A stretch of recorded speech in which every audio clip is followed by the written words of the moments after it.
Salut mes amis, j'espère que vous allez tous bien. اليوم جيت لكم بتحلية من قلب الشوكولا لو مكوي au chocolat أو لو gâteau au cœur chocolat. هو تحلية فرنسية من صنع الطاهي الفرنسي ميشيل إبغا، وكان ذلك في سنة 1981. لو فوندون صنع من طهي سريع ليحتوي على قلب ناعم وحواف طاهية، يجي غني بالشوكولا بمقادير جد بسيطة وسهلة. نروح مباشرة لمقادير وطريقة التحضير. دونك on aura besoin de 130 غرام de beurre ولا مارغارين، زبدة ولا مارغارين، 160 غرام شوكولا سوداء، 50 غرام فارينة، مع 120 غرام سكر كريستاليزي و3 حبات بيض يكونوا حسب حرارة الغرفة. Dans un récipient, ندوبو الزبدة مع شوكولا نوار. Dans un bain-marie bien sûr. نزيدو le chocolat.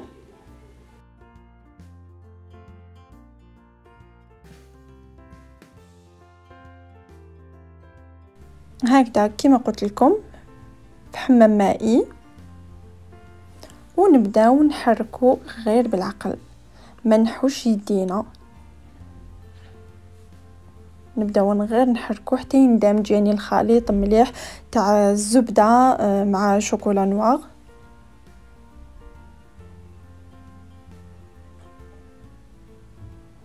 تقدروا يعني ديروه في ميكرووند، سي اوسي فاسيل، بصح شنو شاك 30 سكوند تنحوه من الميكرووند باش ما يتنحرق لكم الشوكولا، باسكو لو فيكو يتنحرق الشوكولا يعني يفوت درجات 40 درجه مئويه ولا 50 يعني غرمو شوكولا. ابري نحو لو ريسيبيون ديالنا، دوك هذيك قطع الزبده تكمل تذوب مع الحراره تاع الخليط كيما شفتوني مسحتو، ونعاودو نحطو. هو هكذاك سخون الخليط، هكذا راهو سخون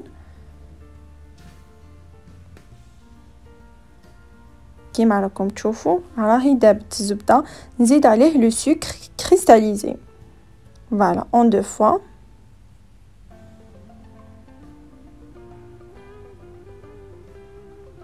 نبدا نخلطو غير بالعقل،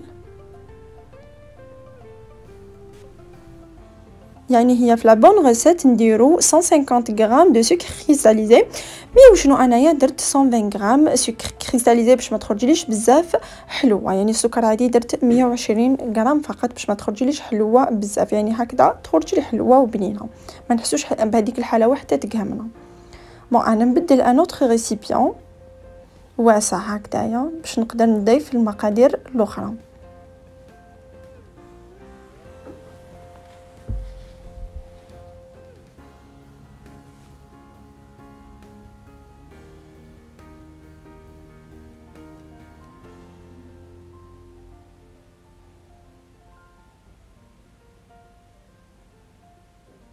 يعني نحيت كامل بقايا الخليط من لو بروميير ريسيبيون هذاك ولا جديد.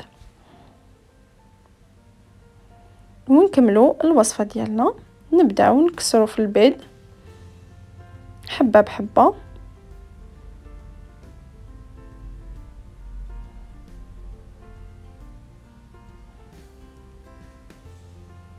نخلطوا الحبه الاولى ونزيدوها sur le premier mélange هدايا اللي كما قلت لكم الزبده مع شوكولا نوار في لو بان ماري. ابري نزيدو لو سكر كريستاليزي ونزيدو حبه بحبه بيض ان باغ ان.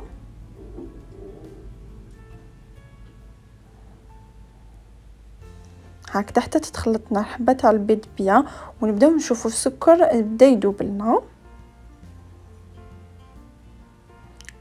نزيد تدريجيا لو دوزيام اوف، كيما قلت لكم لي زو دو بريفيرونس يكونوا تمبيراتور امبيونت، يعني على حسب حراره الغرفه.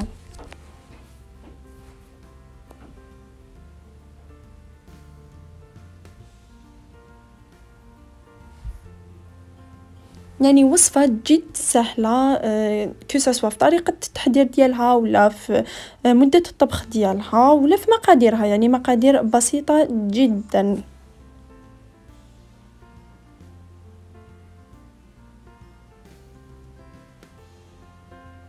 يعني c'est un gâteau classique français، يعني معروف في المطاعم وفي المقاهي يعني.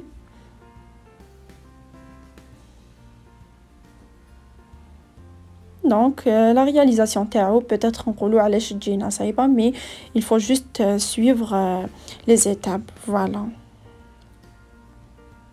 Et surtout في la cuisson ديالو، le secret ديالو c'est bien que في la cuisson، parce que le fait que يطيب ما يوليناش un biscuit coulant، يولي un biscuit شغل dur، شغل يبس كامل.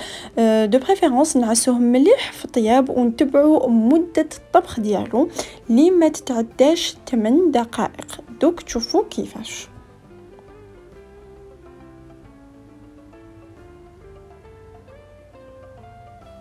فوالا هكذا، ومع الاخير بيان سور نزيدو لا فارين. انا كنت ما كنتش غربتها مع الاول، دونك تما دوكا راني نجوزها في التعميم.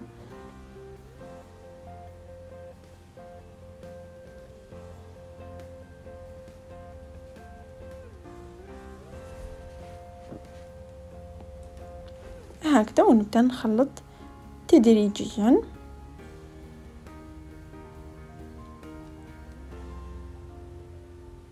هكذا نخلطوا لا فارين مليح.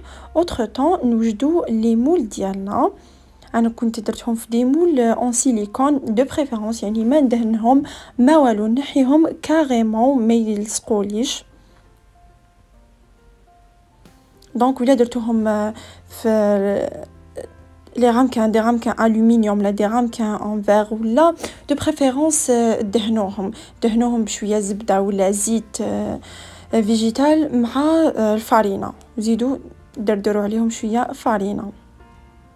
انا درتهم في دي مول ان سيليكون تمنحيهم فاسيلمون.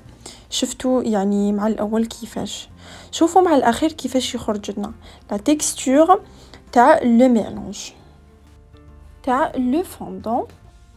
نحطوه في لي رامكان ولا في لي مول ان سيليكون كوم سوسي، ونحطوهم كاريمون dans un four préchauffé plutôt à 210 degrés 210 درجة حرارة. نطيبوهم من التحت 5 دقائق ومن الفوق 3 دقائق، pas plus de ça. تزيدوا لهم فوق هذا الوقت ما يخرج لكمش لو فوندون، يعني يطيب لكم وما يخرج لكمش ان كور كولون كيما راكم تشوفوا. لا غوسيت تاع اليوم راني كملتها، ان شاء الله تجربوها وتعجبكم، والى اللقاء.